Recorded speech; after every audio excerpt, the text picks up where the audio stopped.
Hi guys, I'm going to start this video by apologising for there not being a video last week.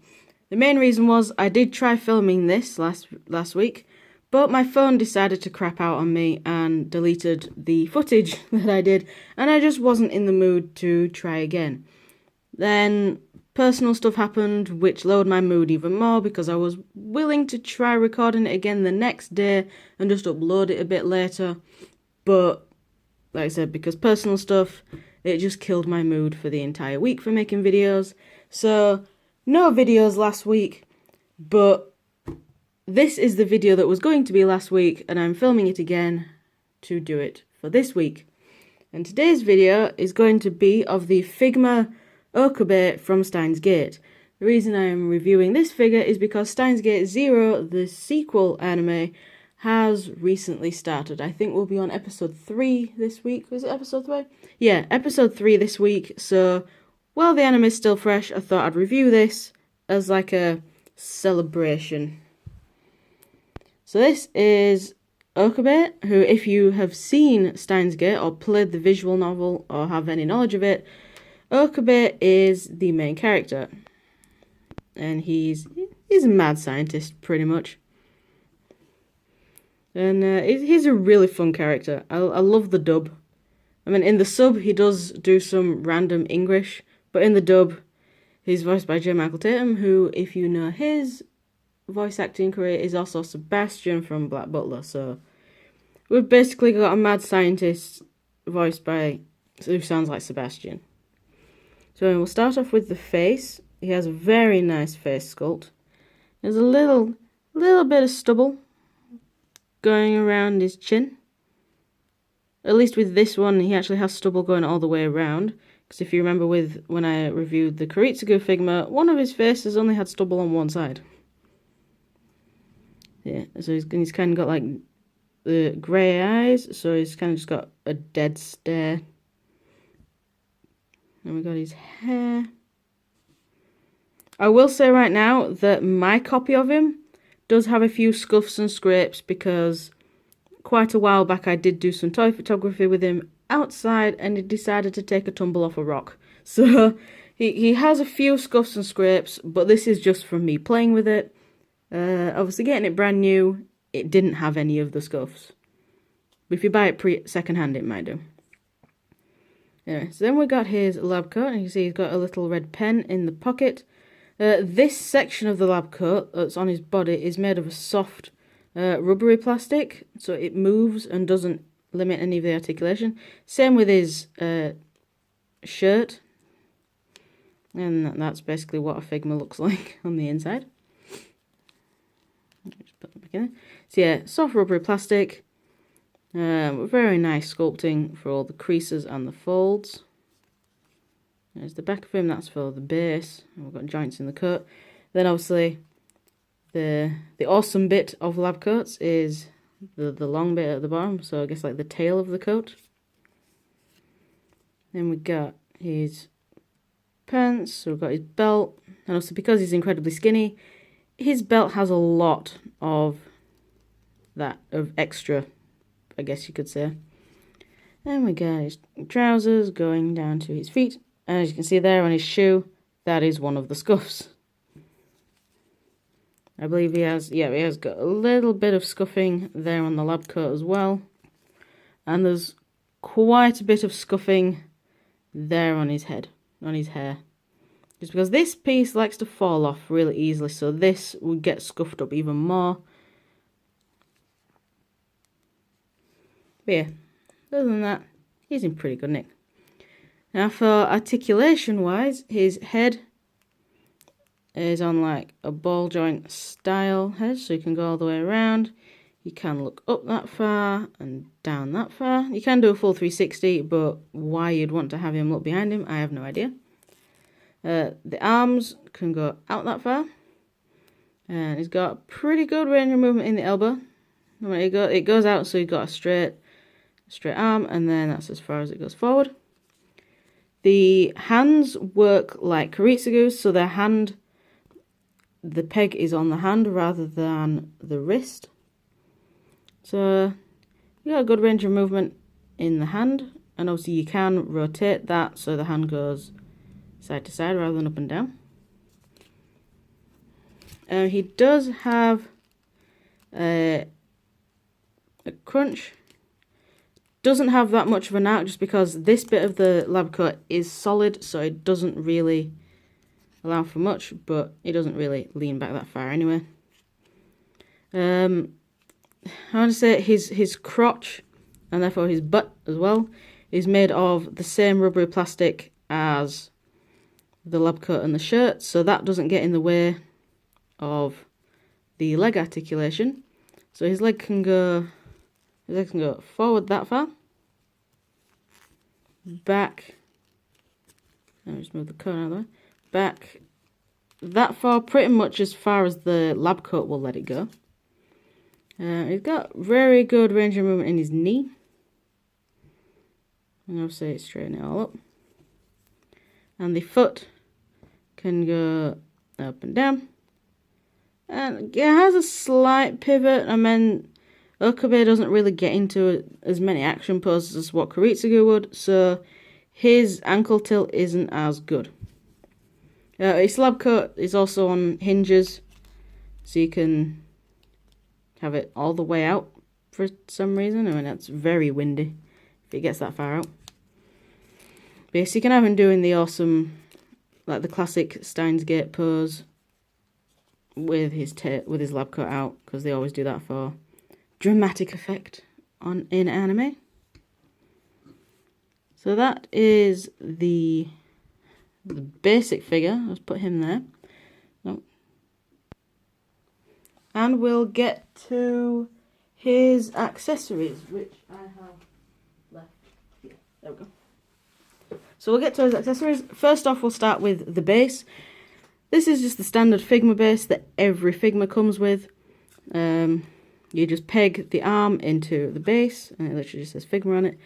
And you got a hinge there, and there, and there. And this is basically just so if you decide to have him posed either as an aerial pose, or if he's walking, so he will need extra support because one leg might be off the floor, then that's what you use. And it just plugs into that hole that's in his back. And it can safely hold him in the air. Because this base I haven't used that much compared to some of my other Figma bases. So this one's joints still are quite stiff and strong. Now for his other accessories, they're all kept in this little like sandwich bag, which is once again a proper Figma bag. Now there is something very small in here that I don't want rolling off, so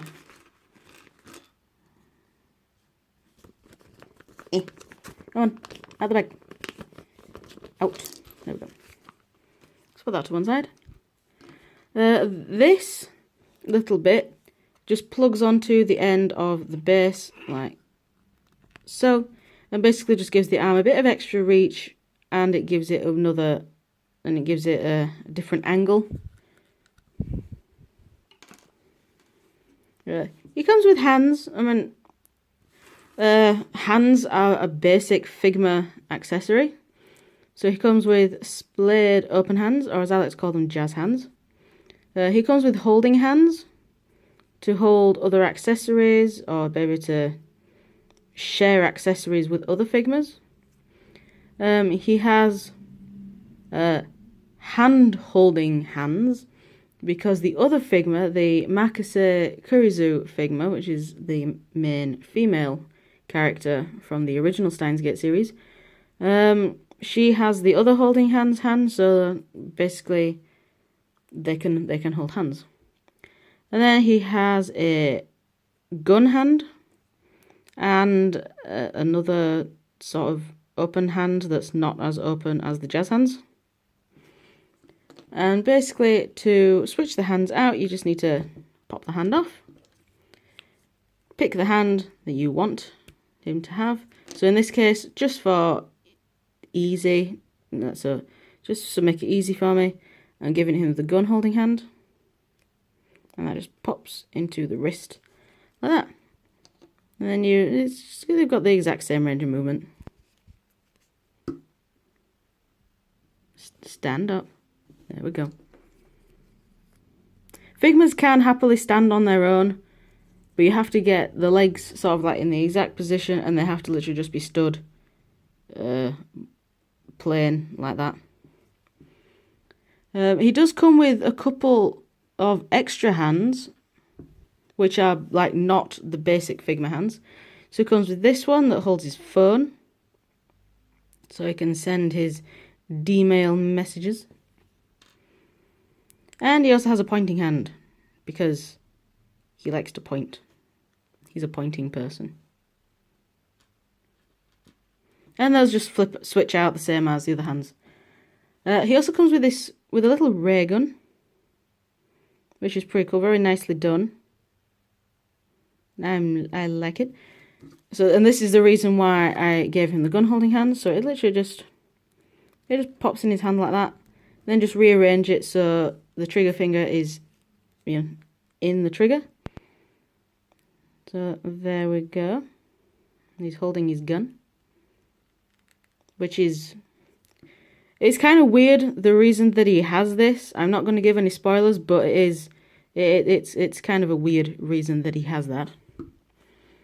He also comes with alternate arms, so he can have his hand in his pocket, exactly the same as Kiritsugu. So we'll do it with the other arm. So let's just pop the arm off at the elbow joint, pop the new arm in, and then he can have his hand in his lab coat pocket. And then it's just a little stump, just so it actually goes in, but you can still see that he has a hand. So that's that. I'm actually going to give him back. No, I'll leave him with his hand in his pocket. There we go. Let's just rearrange that a little better so it's not, the shoulder doesn't look as weird. There we go, that'll do. He also comes with this little watch. I actually can't remember what this is for, but it's like a little watch or a wrist communicator thing. Probably most likely a watch or a smartwatch or something like that. And to attach that to his wrist, you just need to, once again, you need to take the hand off. Then you just pop it on the wrist that's left, and then put the hand on, damn it, the pegs. And then you just put the hand on around the thing, and there he's got his little watch on. So I'm going to keep that on him as well. Yeah. He comes with two alternate faces. He comes with like a worried or scared face, and I guess the mad scientist face, where he's just really, kind of looks like he's doing like an evil laughter sort of thing. So I'm gonna put like the mad scientist face on. So to change the faces, you just need to pull the fringe off, this is the bit that comes off really easily. And then you just need to, there we go, you just need to pull the existing face off, and Figmas look terrifying without their faces. Then you need to throw the face around that you want to put on. And then just pop that back on, and then pop the fringe in. There we go. So now he has his mad scientist angry shouty face on. Same range of movement, no change there. This Figma actually also comes with feet without shoes on. So I will show you how to change those, but I'm not going to keep that on just because I don't like feet. So once again, you just take the foot off with the peg, and then as you can see, there's a little peg hole. Well, you can't really see that because of lighting, but there is a little peg hole in the bottom of the trousers. So you take the new foot and just peg it in. The feet can be a little bit of a pain to swap out. Just give it a little wiggle. There we go. He has feet. And for the plain feet, he also comes with some slippers, which are just hard plastic. They don't actually tell you which foot's which. So the slippers, they don't stay on, but the slippers just pop on like that. But like I said, they do not stay on. Either one. Neither one stays on, so you can't tell if you've got the right foot or not. So I'll just put his shoe back on, because I just prefer him with his shoes. There we go. He has the same articulation in the feet with the bare feet as well. So let me just put him in the pose that I plan on displaying him in. Let's put that coat out a little bit. There we go. So now for the size comparisons. Is he going to stay up? Yep, he's going to stay there. We have him with the World of Nintendo Fox McCloud figure. So yeah, Figmas are, you know, they're a bit bigger than these. Well, quite a bit bigger than these. I think you can fit another half of one of these on top of it to equal the same height as the Figmas. Don't drop your goggles. And here we have him with Funtime Freddy from the Funko Five Nights at Freddy's Sister Location set. And you see he's slightly smaller than a Figma. And now, because he is a Figma, I haven't brought the Figma Kuritsugu because they're about the same. I think he might actually be slightly taller just because he is a tall character. But instead, I brought the Papa Ceratosaurus. And oh boy, that dinosaur is tiny. Stand up the other way. You're a bit taller. But yeah. So the Papa Ceratosaurus, it's kind of small. This is one of the small to medium size dinosaurs that they do. But yeah, that is pretty much all I can say about this figure. I am planning to get some new stuff this weekend, so next video might be something completely new. Or it might be something that I've had in my room for years, forgotten about, and just gone, ooh, this looked cool. I might do a review on it. So yeah, it depends. Might be something new. Might be something I've had for a while. I don't know, just see how I feel. So thank you very much for watching, and I shall see you all in the next video, whatever that will be. Bye!